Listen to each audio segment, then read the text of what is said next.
He participated in the contest because of some deep-seated principles that he believes in. He wants to see it executed.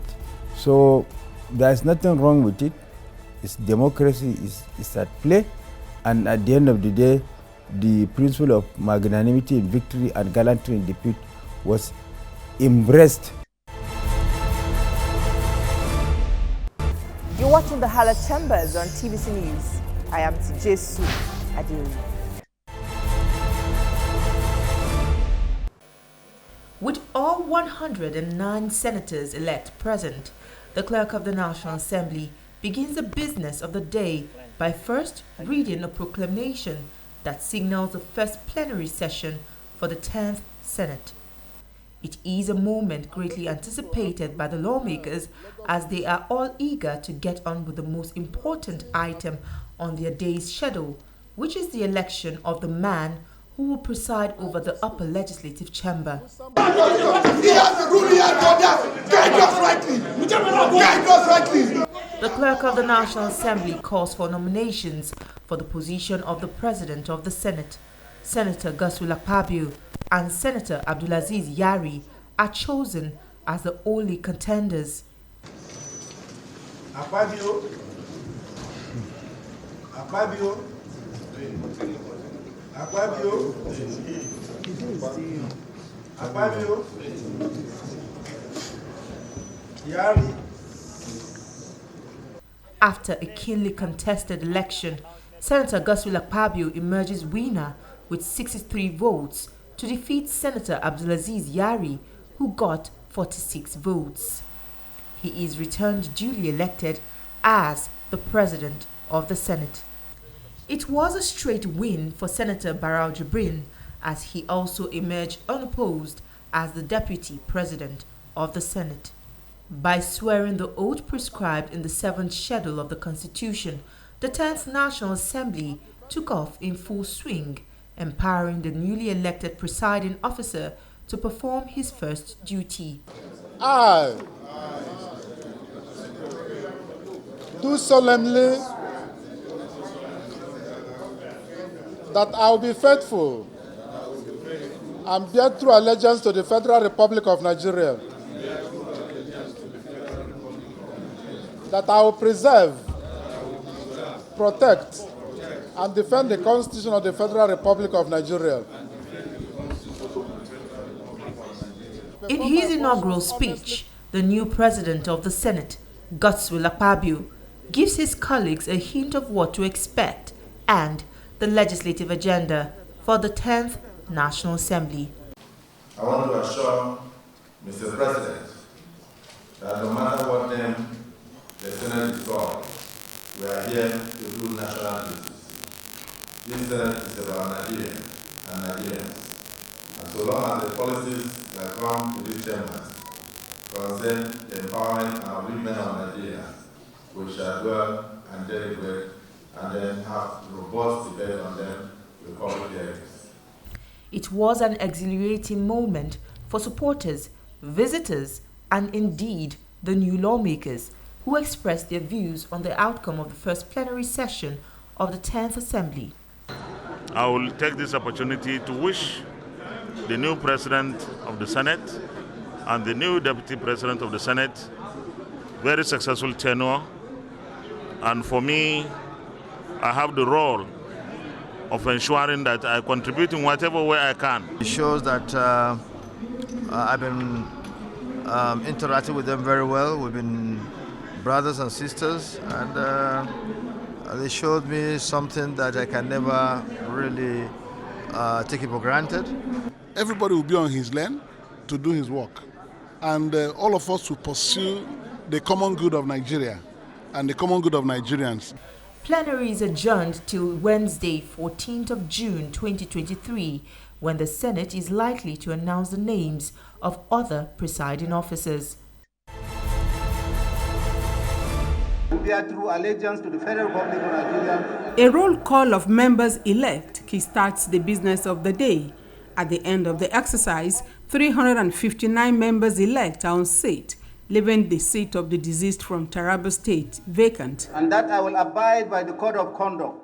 Former House Leader Halazana Dodogua nominates Tajudeen Abbas. That the man I'm presenting today is someone who, by providence of hard work, commitment and experience, a man of this repute, a man of this unparalleled record, is no other person than Right Honourable Tajudeen Abbas, member-elect. Against the ruling party's directive, former Deputy Speaker Hamid Idris and Zamfara lawmaker Aminu Jaji throw their hats in the ring. For about 2 hours, members-elect cast their votes using the open ballot.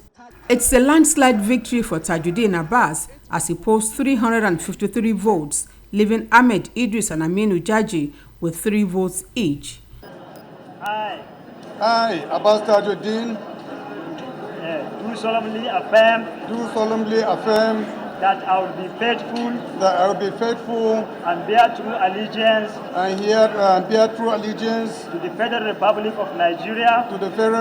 of Nigeria. In his acceptance speech, Tajudeen Abbas applauds the achievements of his predecessor with a promise to surpass them. He promises to be fair and just.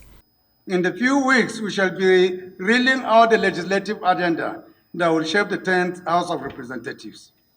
We shall work closely and interdependently with the executive and judiciary to give Nigerians the good governance they deserve. We will champion legislations that will uplift the lives of our fellow citizens, promote social justice, and drive sustainable development.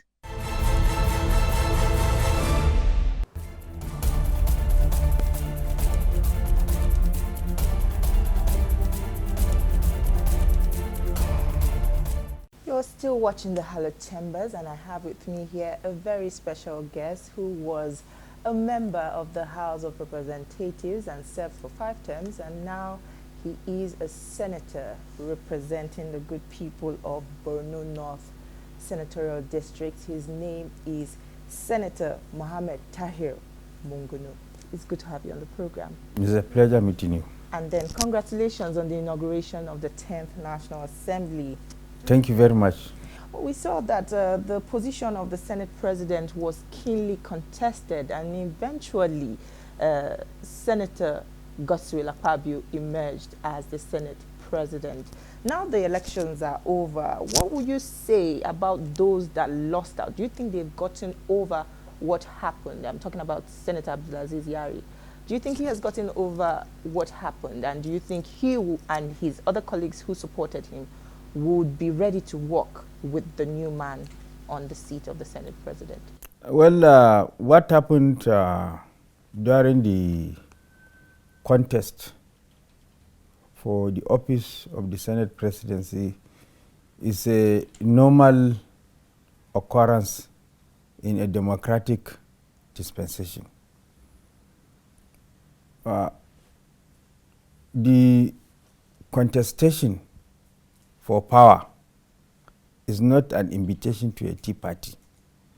Definitely we'll have such contest, bitter struggle for power and what have you. But the beauty of it is that from the acceptance speech of the Senate President and from the speech of Senator Yari immediately after the election,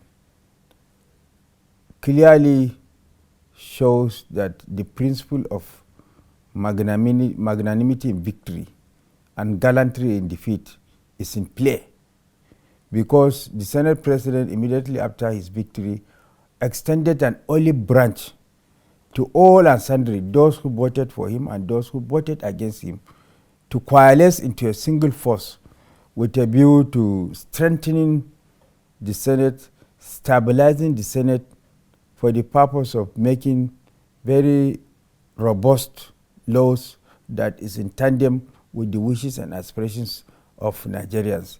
While Senator Yari has also shown gallantry in defeat by clearly saying that his participation in the contest has even further strengthened democracy and he participated in the contest because of some deep-seated principles that he believes in. He wants to see it executed.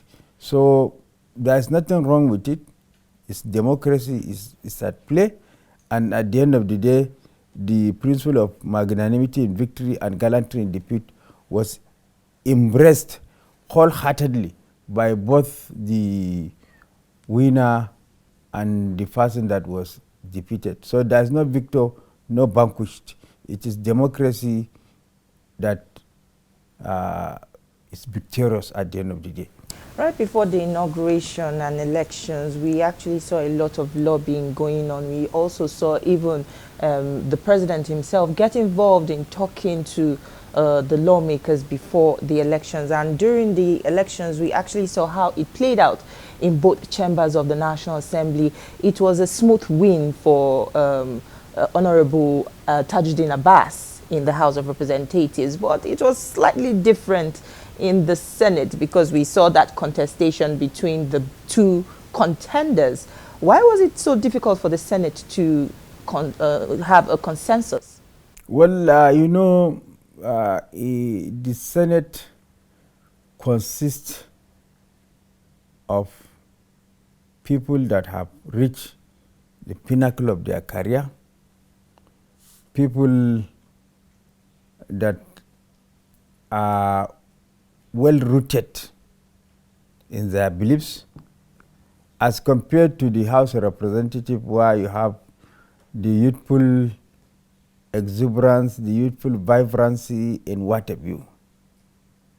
So that is why it was a smooth sail in the House of Representatives, while in the Senate there is very deep-seated contestation for the seat of the Senate presidency, because of the number of senators that we have, which is very few compared to number of the members of the House of Representatives. And then it was an open ballot in the House of Representatives, open ballot, while in the Senate it was a secret. It was a secret ballot. So these two factors generally contributed to the outcome of the election, the way the outcome came out. All right, moving on from the election, the task ahead of the 10th National Assembly is quite enormous, and one of the issues on the front burner is the issue of the implementation of the fuel subsidy removal. How can you say government can cushion the effect already being felt by this development? Well, the Senate and indeed the National Assembly, as representative of the people, will strive strenuously to make sure that resolutions and laws or bills that were passed are in tandem with the wishes and aspirations of generality of Nigerians. We are accountable and responsive to the yearnings and aspirations of Nigerians because they are the ones that gave us the mandate to serve them. So whatever we are doing, in all our actions, in all our thinking, is to jealously guard and protect the interests of Nigerians. So as such, effort will be made to bring about palliatives that will cushion the effect of the increase in the price of fuel, like provision of mass transportation. I'm even thinking about the increase in the minimum in the minimum wage take-home pay of the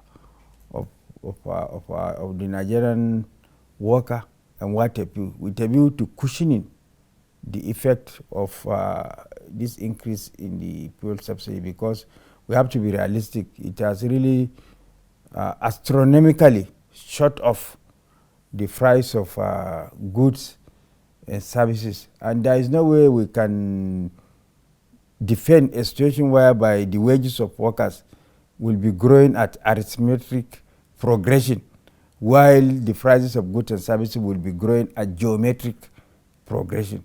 So we have to take deliberate efforts by way of legislation and then on the side of the executive policy pronouncements that will cushion the effect of the increase in the price of fuel. We have also seen some of the significant role the private sector are also trying to play in, mitigating this, mitigating the effect of the hardship caused by, bringing up innovations such as vehicles that run on natural gas. What do you think of this innovation, and how do you think government can also come in to work in partnership with the private sector to, make this a reality and, also soften the Yes, government can leverage on the Petroleum Industry Act that was passed by the National Assembly very recently and assented to by Mr. President.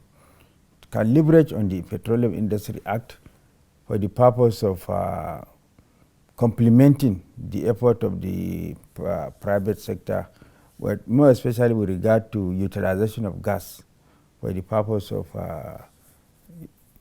use of vehicles. It will go a lot way in enhancing or reducing the cost of transportation, because we have abundance of gas resources that remains untapped. So by using gas for the purpose of powering our vehicles, it will go a long way in reducing our dependence on PMS, because it is less costly. And then government can also take deliberate steps by way of maybe tax reduction of tax, tax holidays and what have you, to the private sector or business outfits that embarked upon production of vehicles for mass transportation that uses gas, that is powered by gas. Tax holidays, tax incentives, and other incentives government can provide with a view to encouraging the private sector to drive that purpose. All right, we'll take a short break now. Don't go anywhere. We'll be right back. The National Assembly is a busy place. As the bastion of democracy, it is a place where bills are presented, motions debated, laws made, and the yearnings of the people are laid bare. Come with us as we take you through the workings of the National Assembly. We take you through plenary, committee meetings, and probes, all to ensure smooth working of the democratic process.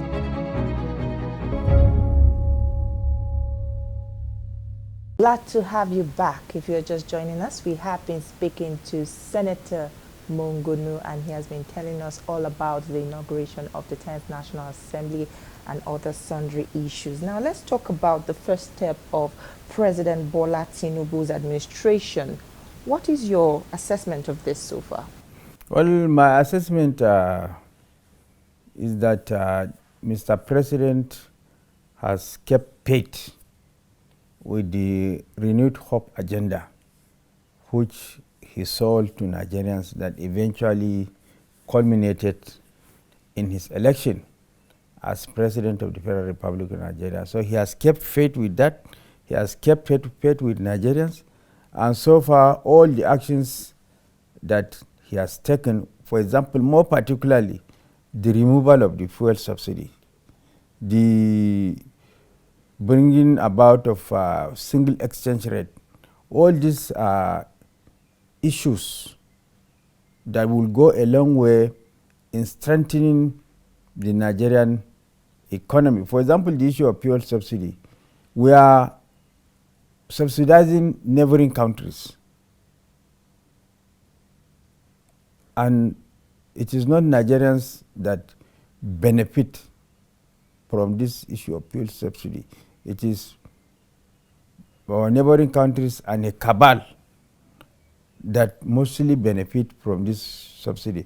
So it is better to remove the subsidy and then direct these resources to our much needed infrastructure needs, and then also to some social programs that will directly impact on the living standards of the people. And that is exactly what Mr. President intends to do with the resources generated from the removal of fuel subsidy, because it consumes a lot of money that, if budgeted and deployed properly, will definitely uplift the living standards of the people rather than subsidizing foreign countries and a very few cabal.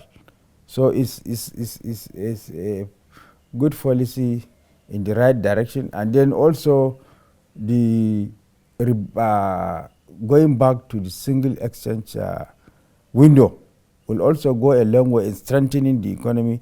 As I told you earlier on, will also the attendant effect of having positive impact on the lives of Nigerians.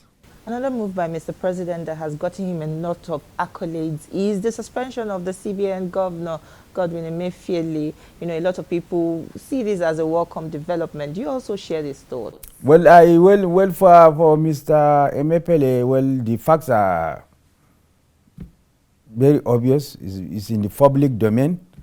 At a point, he even disobeyed Supreme Court order with regard to the issue of the Naira redesign, and then the redesign of the Naira was also done against very people are not happy with the way and manner it was executed. Okay, another thing a lot of people are curious about is who would make the ministerial list. What would be your advice to the government, to the executive, and what should Nigerians actually expect from them, and what should actually be key? Well, Mr. President, in choosing his cabinet, should always endeavor to put square pegs in square holes. And Mr. President has already said that he is a person that hunts for talents. And he goes after people that have more talents than him in order to deliver.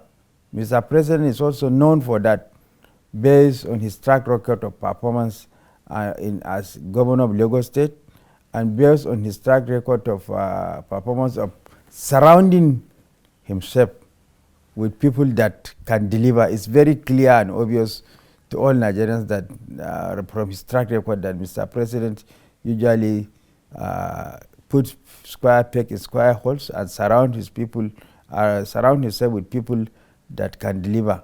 It is clear while he was serving as Lagos State Governor, and that same thing will be replicated at the national level. But in doing that, Mr. President is also a politician to the core. In doing that, he's going to carry the politicians also along, because they are the ones who went through to all the nooks and crannies of the country, campaigning, sold the manifesto to Nigerians before we were voted into power. On a final note, you were a member of the House of Representatives for over 20 years, I believe, and now you have moved to the Senate. What will be different for you this time, and what kind of legislation should Nigerians expect from you? Well, in the House of Representatives, my constituency is only 3 local governments, but now as a senator, my constituency is now 10 local governments. So I will strive strenuously to deliver dividends of democracy to them. And my constituency, initial constituency, while serving as a member of the House of Representatives and now serving as a senator, is a constituency that is hit by the problem of insecurity, especially the Boko Haram insurgency, which has culminated in people being displaced, people lost their means of livelihood. Our economy is in a state of comatose. Our infrastructure has been destroyed. Though kudos to the Buhari government, because before, even in the wildest of my dreams, I cannot think of going to my hometown of Mongono, but today I can go and then sleep with my 2 eyes closed and what have you. So the government deserves a pat on the back for that. What I will strenuously do now, and also our governor, he has done tremendously well in terms of returning back our displaced people to their respective communities to pick the pieces of their lives and what have you. So what I'm going to do is to work towards consolidating on the gains made by my constituency in terms of security that they have achieved now, and then in terms of return of displaced people to their respective communities. So I will embark upon empowerment, massive empowerment of women and children with startup packs and what have you, so that they can pick the pieces of their lives now that they have started returning back, or those that have returned back to their respective communities. And then one thing that I'm so passionate about is that I think I was still going to pursue it vigorously is, one is the issue of women participation in government. I was one of those who championed the cause of women participation in government.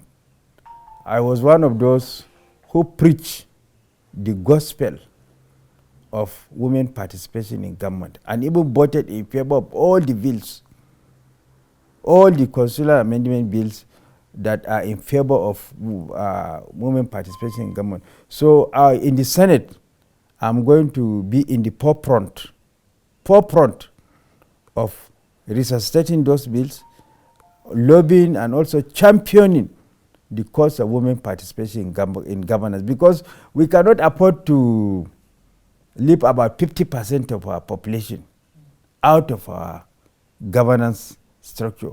And because of the nature of our society, which is patriarchal in nature, there's need, like in other climes, to take deliberate steps that will bring about inclusion and women participation in governance. Because if we allow it to the normal course of democracy as we know, and because of the deep-rooted patriarchal culture of our society, across the nooks and crannies of the country, whether it is Yoruba nation, or Hausa nation, or Igbo nation, or Kanuri nation, our society in Nigeria, that is one thing that is unique, that cut across the nooks and crannies of the country, is the fact that our society is patriarchal in nature. And therefore, we have to take deliberate steps by way of legislation and constitutional amendment to bring about inclusion and women participation in governance. That thing, I'm going to champion it in the Senate. That is all on our program this week. You can watch this episode again on TVC News YouTube channel, and also see a repeat broadcast at 7 a.m. on Sunday. Thank you for watching. I am Tijesu Adewi. See you next time.